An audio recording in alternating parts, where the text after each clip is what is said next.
Hi everyone. I'm Anna. I am going to present the virtual training created by Dr. Murray Pratt. Please enjoy this team training covering medical histories, consent and valid consent, and fees and payment at the practice.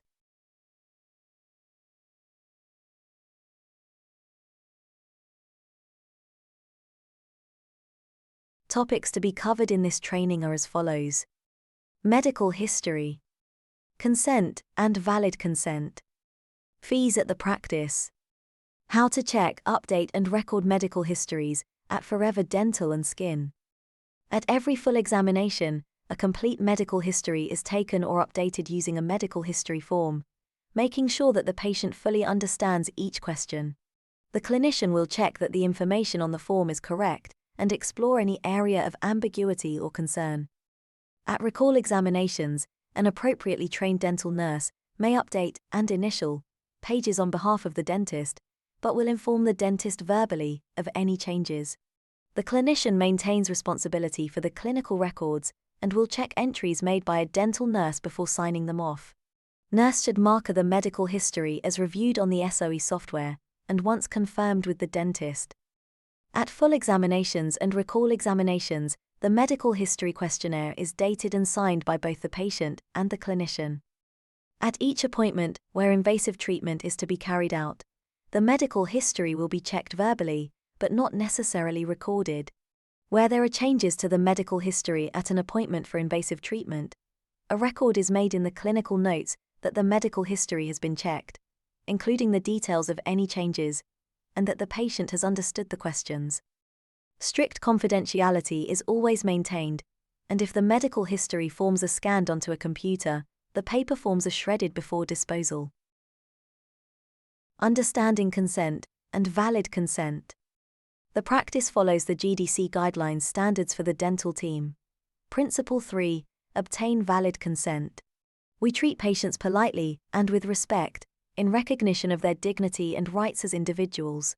We also recognize and promote our patients' responsibility for making decisions about their bodies, their priorities and their care, and make sure we do not take any steps without a patient's consent, permission.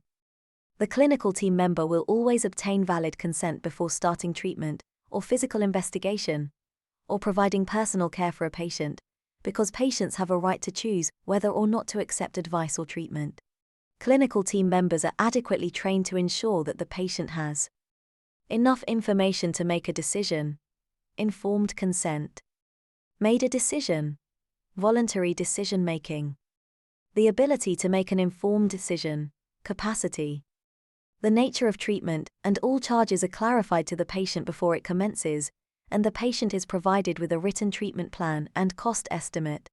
All team members are aware that once the consent has been given, it may be withdrawn at any time. Giving and getting consent is a process, not a one-off event. It is an ongoing discussion between the clinician and the patient. It is necessary to find out what the patient wants to know, as well as saying what the clinician thinks the patient needs to know. Examples of information which patients may want to know include why a proposed treatment is necessary, the risks and benefits of the proposed treatment, what might happen if the treatment is not carried out, and alternative forms of treatment, their risks and benefits, and whether or not the treatment is considered appropriate. If an estimate has been agreed with a patient, but it is necessary to change the treatment plan, the patient's consent to any further treatment and extra cost will always be obtained prior to providing the changed treatment. This will be achieved by the provision of an amended written treatment plan and estimate. Children's consent. A child is a person under 18. Children aged 16 and over are presumed to have capacity and able to consent, or refuse to treatment in their own right. If the practitioner thinks a child aged 16 or over may lack capacity, a mental capacity assessment will be carried out, and the results recorded in the clinical notes. If a child is under 16, it is the first choice to obtain the consent of the parent or carer. But for various reasons, this may not be possible. A child who is under 16 can give consent if the practitioner considers that the child is GILIC competent. The description of GILIC competency and a practitioner checklist for assessment is found in Valid Consent, M292. Consent for processing personal data. There is a separate policy that covets consent for processing the personal data of non-patients. See the Data Protection and Information Security Policy, M233-DPT, which covers marketing and its communication methods. A good definition of consent from the UK Department of Health is the voluntary continuing permission of the patient to receive particular treatments. It must be based upon the patient's adequate knowledge of the purpose, nature, likely effects and risks of that treatment, including the likelihood of its success, and a discussion of any alternative to it, including no treatment. The GDC in its standard for the dental team states that you must provide the appropriate information about HE procedures and risks specific to each particular patient, rather than what you might give to all patients.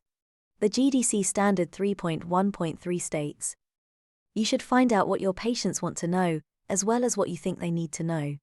Things that patients might want to know includes options for treatment, the risks and the potential benefits, why you think a particular treatment is necessary and appropriate for them, the consequences, risks and benefits of the treatment you propose, the likely prognosis, your recommended option, the cost of the proposed treatment, what might happen if the proposed treatment is not carried out, whether the treatment is guaranteed, how long it is guaranteed for, and any exclusions that apply. Capacity to consent. If you have doubts that a patient has capacity, you should complete the form on iComply to assess their capacity, form, name, Mental Capacity Assessment V1.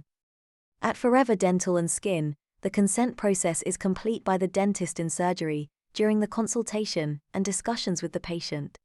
Consent and agreement on the cost of treatment are obtained by asking the patient to sign their estimate and treatment plan before commencing treatment. Separate consent forms are used for more complex treatments, such as implant dentistry, orthodontics, and injectable facial aesthetic treatments. Understand the practice fee and how to communicate the fees to the patients. It is the aim of this practice that patients are always aware of any fees that they will have to pay before treatment starts, including the details of the treatment to be provided. Patients will also be aware of when their fees will be due. To achieve this aim, a treatment fee price list is displayed in reception and on the website. Estimates are provided by treatment plan form for each patient to sign before treatment starts. A new estimate is provided if there is a change in a treatment plan, and the patient will be asked to sign it before the changed treatment commences. Where guarantees are given, the conditions are explained to the patient.